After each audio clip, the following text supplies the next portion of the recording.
2 days ago, the Supreme Court nullified with immediate effect all ongoing prosecution of civilians in the General Court-Martial and all the military courts, deeming it unconstitutional. All charges or ongoing criminal trials or pending trials before the courts-martial involving civilians must immediately cease. Among those caught up in the prosecution process are several NUP supporters, including 19 individuals who were arrested, charged and detained in various phases since 2021. The Supreme Court deems them illegally held.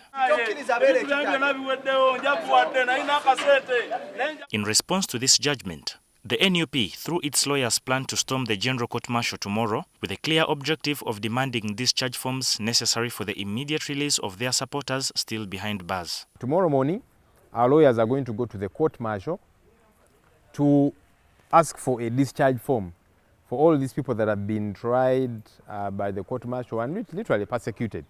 Yeah? They are going to go pick that discharge form. Our hope is that the General Court-Martial will sign that discharge form, which discharge form they will then take to the different prisons where these people are being held to be released. That's what is meant to happen. No other kind of engagement or whatever.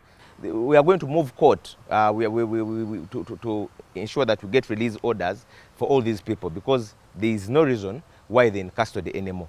If they are to be in custody, they should only be there by a lawful remand, sent there by a lawful court. They emphasized that while they acknowledge the potential validity of the charges against their supporters, any prosecution should rightfully take place within civil court jurisdiction following the Supreme Court's directives. If the state thinks it is still interested in these matters within the civil courts, then the DPP can pick it up, sanction files. That's a different process altogether, which is not connected to the military court. So we are hoping that the court-martial will not use this as an excuse to say, well, we are waiting for word from the DPP to see if she will take up these matters and so on. No, that's none of their business. Moreover, NUP supporters who are unhappy with the outcome of their cases are planning to appeal these cases in the civil courts for a review. If they can prove that their prosecution stemmed from malice, these individuals may be entitled to compensation from the government as per court rulings. Even for those people whose cases were concluded, some of whom have served the sentences successfully, or who are still serving but have not challenged those sentences, those people can come back to the civil courts and file fresh applications seeking a review of their cases. And indeed, of course, our laws allow to bring up an action of malicious prosecution. If you convince court that my prosecution was based on a political malice, not necessarily for a legal grievance, indeed, you can successfully prove a case against government, and it will be ordered to pay you damages.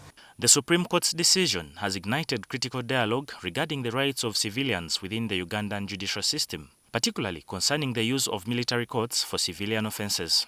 All eyes are on tomorrow and the subsequent actions that may follow. David Ijo, NTV, Weekend Edition.